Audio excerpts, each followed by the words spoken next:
আসসালামু আলাইকুম। আমি মুন্নি, মেদিনীপুরের মেয়ে। আপনারা সবাই কেমন আছেন?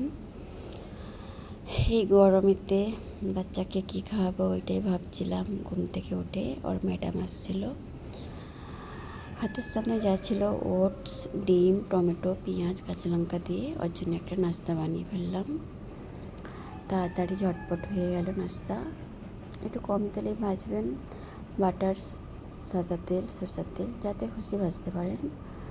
একটু লো আছে এটা ভাজবেন, তাহলে ভালো হবে।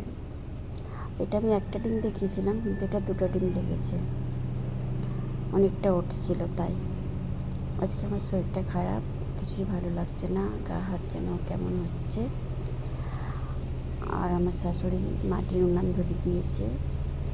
আনিকাকে বললাম তুমি খাও, আমি দাদিমার সঙ্গে একটু হেল্প করে দিই। আমি যেয়ে আর দাদিমার সব সবজি, আমার শাশুড়িমার জন্য একটু সবজি টবজি সব কেটে দিলাম।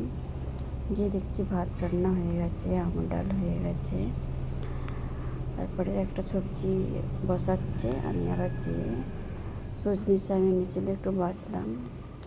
ওখানে আমার একটা শখের মুরগির ঘর আছে আমার বাড়ি থেকে, ওই বাড়িটা একটু সাইডে। এখন তো গ্যাসের অবস্থা খুবই খারাপ, গ্যাস পাওয়া যাচ্ছে না, তাই জন্য কিছুটা গ্যাসে কিছুটা মাটির উনুনে করা হচ্ছে।